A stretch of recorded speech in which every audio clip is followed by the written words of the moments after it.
Hello friends, my name is Preeti. आप देख रहे हैं एग्जाम 10 यूट्यूब चैनल। फ्रेंड्स, आज हम लोग डिस्कस करने वाले हैं 22 फरवरी के करंट अफेयर। आज जो भी इंपॉर्टेंट क्वेश्चंस होंगे उसको हम लोग इस वीडियो में कवर करेंगे। शुरू करने से पहले मैं चाहूंगी कि जिन लोगों ने चैनल को सब्सक्राइब नहीं किया है वो चैनल को सब्सक्राइब कर लें और बेल आइकन पर जरूर प्रेस करें, जिससे कि वीडियो की नोटिफिकेशन उन्हें मिलती रहे।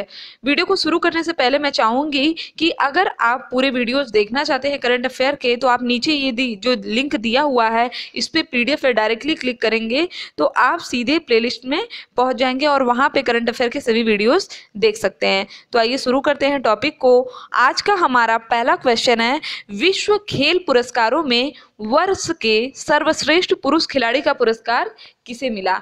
एक पुरस्कार दिया जाता है विश्व खेल पुरस्कार, जिसमें कि कई जो श्रेणियां हैं उसमें पुरस्कार दिए जाते हैं, और हमसे क्वेश्चन में पूछा है कि वर्ष के सर्वश्रेष्ठ पुरुष खिलाड़ी कौन है। तो हमारा सही आंसर क्या होगा? नोवाक जोकोविच। अभी आपको पता है कि जो हमारा ऑस्ट्रेलियन ओपन हुआ है उसमें नोवाक जोकोविच ने क्या किया था, उसको जीता था, और यह उनका 15वां ग्रैंड स्लैम था। ठीक, तो सर्बिया के एक टेनिस खिलाड़ी हैं जिन्हें मिला है वर्ष का सर्वश्रेष्ठ पुरुष खिलाड़ी का अवार्ड। अब बात आती है, हमने पुरुष खिलाड़ी के बारे में तो बात कर लिया है, अब हमें महिला खिलाड़ी के बारे में भी जानना है कि महिला खिलाड़ी कौन सी है। तो देखिए, अगर हम लोग बात करें वर्ष की सर्वश्रेष्ठ महिला खिलाड़ी कौन है, तो यह है सिमोना बाइल्स। कौन है? सिमोना बाइल्स, जो कि एक अमेरिकी जिम्नास्ट है। ठीक, उसके बाद अगर वर्ष की सर्वश्रेष्ठ टीम की बात करें तो फीफा विश्व कप विजेता टीम थी जो फ्रांस की, उसे अवार्ड मिला है वर्ष की सर्वश्रेष्ठ टीम का। फिर है हमारा breakthrough of the year.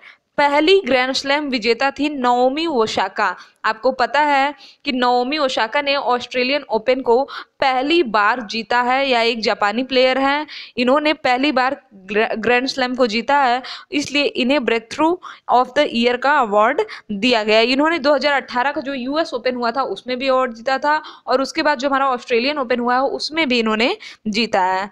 फिर हम लोग बात करते हैं कि वापसी करने वाला सर्वश्रेष्ठ खिलाड़ी कौन सा है। तो वापसी करने वाला सर्वश्रेष्ठ खिलाड़ी है टाइगर वुड्स, जो कि कहाँ का है? जो कि है अमेरिका का।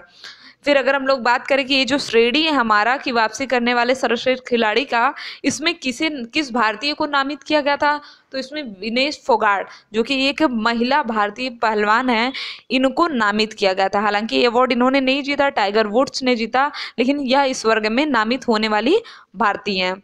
इंपॉर्टेंट जो हमारा सबसे इंपॉर्टेंट क्वेश्चन बनता है राष्ट्रीय विश्व खेल पुरस्कार का, वो क्या है? झारखंड की एक संस्था है जिसका नाम है युवा, उसने जीता है लॉरियस स्पोर्ट फॉर गुड। क्या जीता है? Laureus sport for good award. Jharkhand की एक संस्था है जिसका नाम है युवा। फिर हमारा कि लाइफ टाइम अचीवमेंट पुरस्कार किसने जीता है? तो आर्सेनी वेंगर फुटबॉल मैनेजर ने जीता है लाइफ टाइम अचीवमेंट पुरस्कार। जो इस पूरे सेगमेंट का हमारा मोस्ट इंपॉर्टेंट क्वेश्चन है वो क्या है? झारखंड की संस्था युवा जिसने जीता है Laureus sport for good award. ठीक, और दूसरा क्या है कि वापसी करने वाले सर्वश्रेष्ठ खिलाड़ी में किसे नामित किया गया है? तो विनेश फोगाट को नामित किया गया है। नेक्स्ट हम लोग बात करते हैं एरो इंडिया 2019 की शुरुआत कब होगा। तो इसका शुरुआत हो चुका है 20 फरवरी को। एरो इंडिया 2019 शो की शुरुआत कब हुई है? 20 फरवरी को। और यह कब तक चलेगा? तो आने वाले 24 फरवरी तक इसका आयोजन कहाँ पे होगा? इसका आयोजन होगा बेंगलुरु में। और इसकी टैगलाइन क्या रखा गया है? इसकी टैगलाइन रखी गई है runway to a billion opportunities. ठीक, आपको पता होना चाहिए कि एरो इंडिया 2019 हर 2 वर्ष में इसका एक बार आयोजन किया जाता है। 1996 से यह बेंगलुरु में आयोजित होता है। ठीक, नेक्स्ट हम लोग बात करते हैं द्वीप विकास एजेंसी की 5वीं बैठक में सी प्लेन के परिचालन के साथ द्वीपों की पहचान कहाँ किया गया। ठीक है, तो हमारा मतलब क्या है इस क्वेश्चन का कि सी प्लेन परिचालन के लिए 7 द्वीपों की पहचान कहाँ पर किया गया है। तो सबसे पहले हम लोग जान लेते हैं कि सी प्लेन क्या होता है। ठीक, द्वीप विकास एजेंसी तो हमने समझ लिया, लेकिन हमें इस क्वेश्चन का आंसर सुनने से पहले ये जानना होगा कि सी प्लेन क्या होते हैं। देखिए, सी प्लेन होते क्या है कि जो जहाज पानी और जमीन दोनों से उड़ान भर सके उन्हें क्या कहते हैं? सी प्लेन करते हैं। ये पानी और जहाज दोनों से उड़ान भी भर सकते हैं और पानी और जहाज दोनों पानी और जमीन दोनों पर लैंड भी कर सकते हैं। इनके रनवे बहुत छोटे होते हैं, मतलब 300 मीटर के रनवे से ही ये मात्र उड़ान भर सकते हैं और लैंडिंग कर सकते हैं। यही होते हैं सी प्लेन। ठीक, तो अब हम लोग बात कर रहे हैं कि कहाँ पे इन 7 द्वीपों को पहचान की गई है। तो पहला हमारा अंडमान और दूसरा हमारा लक्षद्वीप। हमारा सही आंसर क्या होगा? ये दोनों अंडमान और लक्षद्वीप में 7 द्वीपों को चुना गया है। किसने चुना है? तो गृह मंत्री हैं हमारे राजनाथ सिंह। ठीक, इन्होंने अंडमान में 4 और लक्षद्वीप के 3 द्वीपों को चुना है सी प्लेन के परिचालन के लिए। कौन कौन से द्वीप हैं? स्वराज द्वीप, शहीद द्वीप, उटबे द्वीप और लॉन्ग द्वीप। लक्षद्वीप की बात करें तो कवरत्ती, अगत्ती और मिनिकॉय, इन 3 द्वीपों को चुना। हमें याद रखना ये जरूरी है कि अभी आपको मैंने पढ़ाया था कि अंडमान निकोबार में 3 द्वीपों का नाम चेंज किया गया।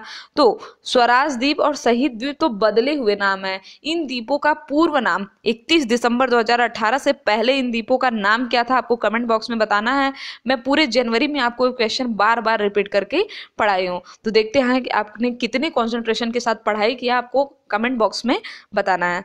तो आइए बात करते हैं हम लोग अब अगले क्वेश्चन की। अगला क्वेश्चन हमारा कि देश के पहले डीजल से इलेक्ट्रिक में परिवर्तित लोकोमोटिव का निर्माण कहाँ हुआ? लोकोमोटिव मतलब हमारा एक इलेक्ट्रिक रेल इंजन बनाएगा, जो कि पहले क्या था? पहले डीजल था और बाद में क्या हो गया है? बाद में हो गया है यह हमारा इलेक्ट्रिक रेल इंजन, इसे बनाया गया है। ठीक है, तो देखते हैं। इसका निर्माण किया गया है वाराणसी में। कहाँ पे किया गया इसका निर्माण?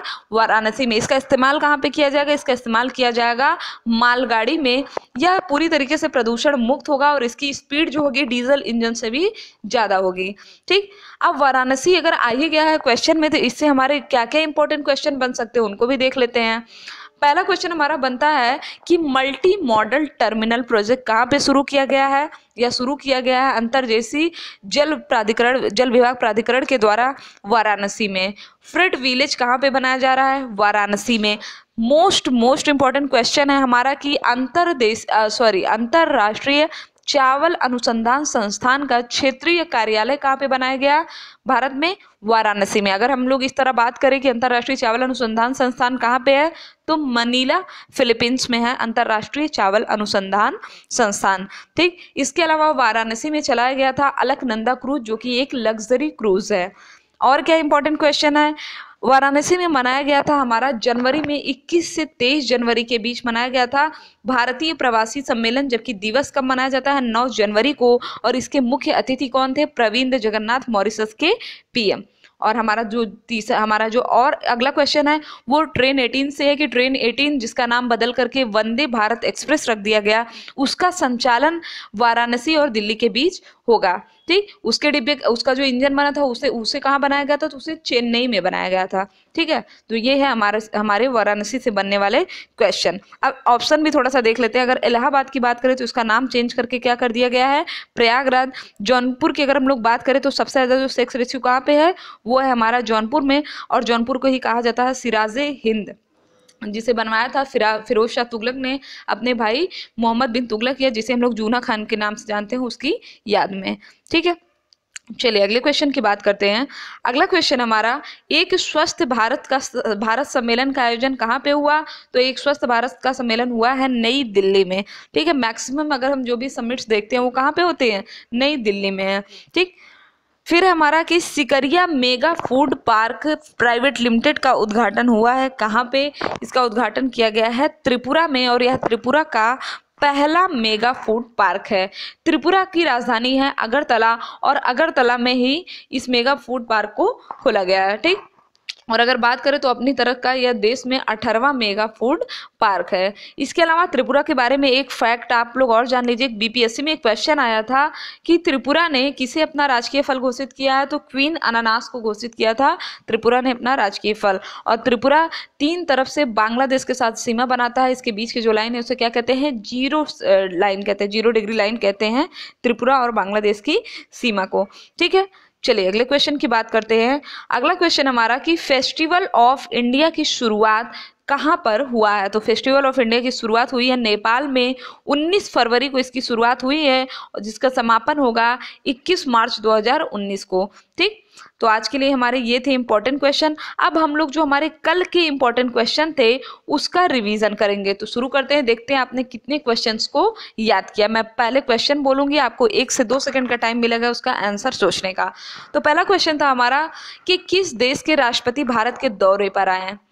हमारा आंसर होगा अर्जेंटीना के राष्ट्रपति मैरिशियो मैक्री। इसके अलावा हमारा जो इससे रिलेटेड अगला क्वेश्चन था वो था कि अर्जेंटीना हमारा आईएसए में सम्मिलित होने वाला 72वां देश बन गया है। ठीक है, 72 देश कौन सा बन गया है? अर्जेंटीना। अर्जेंटीना की कैपिटल क्या है?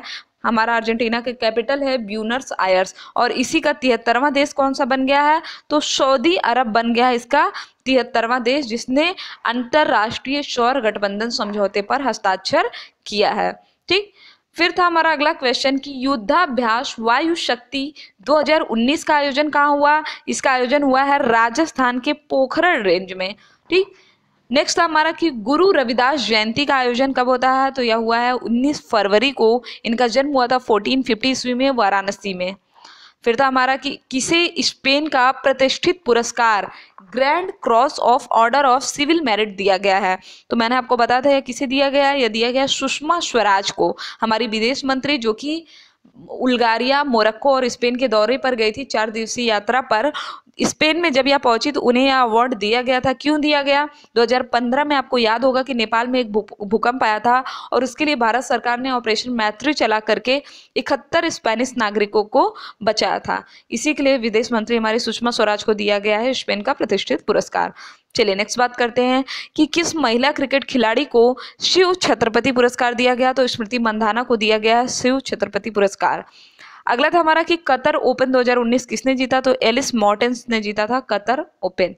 फिर था हमारा कि मिस इंडिया यूएसए 2019 का खिताब किसने जीता?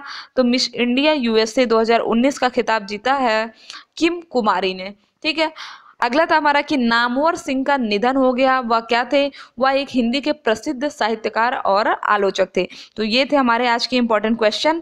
आई होप कि आपको वीडियो पसंद आया होगा। अगर आपको वीडियो पसंद आया तो चैनल को सब्सक्राइब करें, शेयर करें और लाइक करना ना भूलें। डेली अपडेट्स पाने के लिए बेल आइकन पर जरूर क्लिक करें। Thank you friends, thank you so much. और जितना ज़्यादा से ज़्यादा हो सके इस वीडियो को शेयर करें, और अगर आपके वीडियो पे ऐड आते हैं तो ऐड को स्किप मत किया करिए, ऐड को पूरा देखा करिए। Thank you.